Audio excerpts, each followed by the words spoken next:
looking for trouble, but here you are anyway.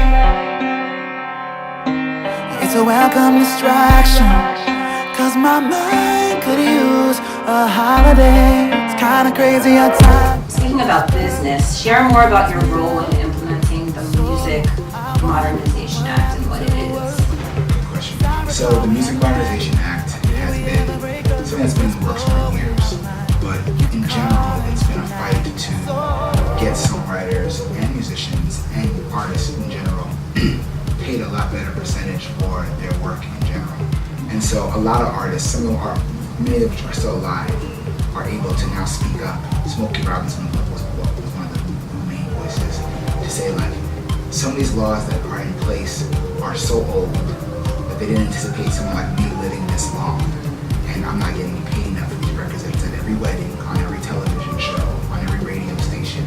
And so it's together, both the young writers, the people in the middle, the veterans have come together to finally get people in Congress to pay attention. And really what it boils down to is understanding that music is real property, like your house, like your car, like your kids. Also, that you want to ensure, that you want to make sure it has a safe future, that it is getting nurtured and taken care of and valued no matter what happens in the world. And that wasn't happening so well before. So the Music Modernization Act is the modernization of really how we view music, which starts with how we get paid. Right. It's not perfect yet. It's a beginning point, but having been to DC, having met with people, having sat on the boards at the Grammys and film societies and through our royalty networks, you understand how difficult it is to get senators to actually give a damn about music. So it's a big baby step. Nashville was the first place to create published music by Black artists. Yes. So there's a lot of history to why it made sense for us to be on the front lines here. It shouldn't be everywhere, but here in Nashville, where it was the root of all of this, it makes us even more proud to say that we were part of the generation that fought for the rights that began here. So important. So tell me, given that you're seeing so much evolution in the music industry, what have you recognized since coming to Nashville in these 2 years that you've been here? I've recognized that you can be a grown person and do music, do quality music. I like the lifestyle of Nashville. And coming from LA and New York, that seemed kind of far-fetched. It's like when you're after 30, you'd be like out of the game, basically. And so when we got down here, we see all of these guys that's in their 40 plus and still writing hit records and still having these long, beautiful careers. And it made me hopeful that we can continue what we started.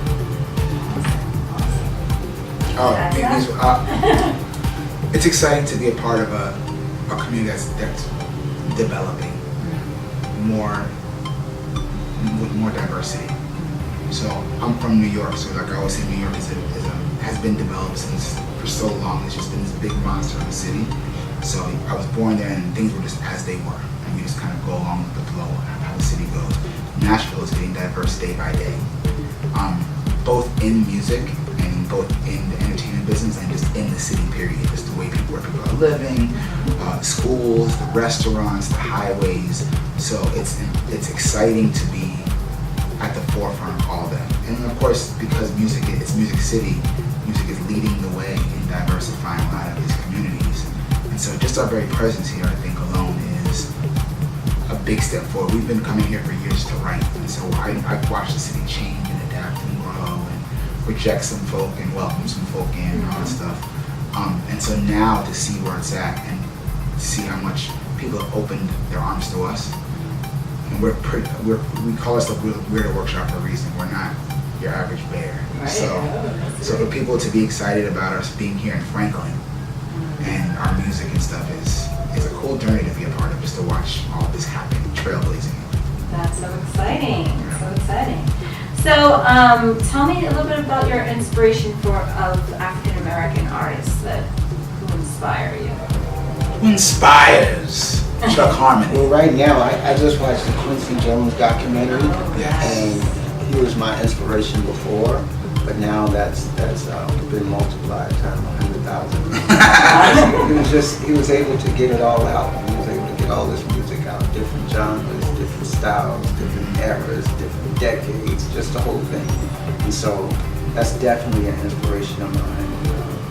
Ray Charles has always been my favorite. He introduced me to soul, what it meant to cry on records, what it meant for the piano to cry on records. And so that's always an inspiration of mine. I'm trying to think of one. Anita Baker. Anita. He's here recently, right? You saw her rhyming. She's another one that when she's always been an inspiration. I've been growing up listening to Been So Long and Sweet Love and all of those things, but we saw her recently at the Ryman, and just to really take in the fact that her music is part of the whole fabric of my whole life was such a powerful moment for me. So she just moved all the way up there. She's so good. That's so good.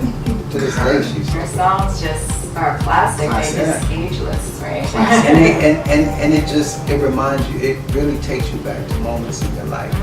And as a young man, as a middle-aged man, you know what I'm saying? It just takes me back. So I love it. My turn. Well, like I said, my family is Jamaican, so it all starts with Bob Marley for me. Bob Marley is the thing that he said about Ray Charles. I think they're actually very similar. People we talk about all the time. They're very, very similar artists. It's just what soul is, and honesty, and grit, and bravery, and all that stuff that I think rock and roll and music ought to have in this one guy's life, and his voice and his music. So Bob Marley, Aretha Franklin was big in my house. Michael Jackson, Whitney Houston were big for me. And then you know the funny thing is that there's a lot of music that we both love, and where we meet in the middle is not just the big iconic people, but those pockets of music, those styles, those often overlooked artists. We have lots of conversations when we're creating about these artists that we didn't even remember and how much we loved. Tying the Chandelas with a lot of we've been on this massive Pointer Sisters kick because they're incredible. They're insanely good, and I mean, I guess if you research it, the charts say that how good they are, but the common talk isn't about how good they are. And they started in Nashville, and they were like, they were sisters for real, but fearless, and tried it's like what we always talk about, every style, every genre, hit every chart, started country. Were writers, producers, their fashion was off the chain. So a lot of artists like that we spend a lot of time. We play a lot of Curtis Mayfield in the house here. Just Earth, Wind, and Fire. Yeah, we just love excellence. We love black excellence, but we love excellence across the board. Yeah. Speaking of black excellence, why is it important to honor the legacy of African American music? We always ask every person that we interview this question. Why does it matter? Why does it matter? It's the only thing that matters.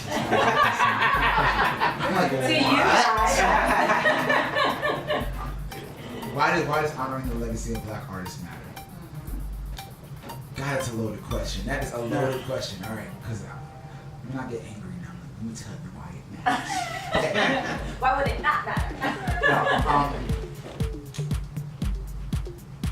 We talk about this a lot. Every single day I get older, I realize how important it is to understand the legacy, the word, the meaning, and what it really is. And it's important to understand that what you're doing, what you recognize, leaving a mark for people. I see it through the records that we've done for people already. When people come to us and say, "This song changed my life," we were not even thinking about that when we did it. But then someone says like, "Bittersweet," this you don't understand, and you realize that a legacy, like we were leaving breadcrumbs for the trail for people. But now we understand the power of the black legacy. It makes us respect the hard work of the people that came before us. And in this world now, where the information age, where it's easy to get it, but it's also easy to forget it.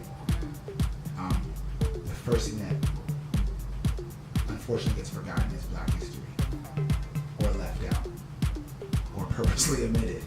So it is a big part of our mission to make our own mark, and all while showing a whole lot of respect and honor to both the artists that get a lot of love, but a lot of the artists that don't get a lot of love for the sacrifices they made that allow us to have a house in Franklin right now and be able to celebrate the many hits we've had and the money we've earned from that, which allows us to have this life where we can create our own journey, create the journey for the Shindellas, and give a lot of records to our friends who we think will be the next legends. Nothing means more than being able to sleep at night knowing that you're doing something that people later on will look back and say they made a mark and they were a great representation for this little time period they were alive. That's all we can really hold on to in the end, really, because everything else you can control. You know? Please. Can you repeat the question? Why is it important to honor the legacy of African American music? I think it's important to honor the legacy of African American music because African American music is American. And so the music of the whole country needs to be remembered and legitimized in our minds constantly.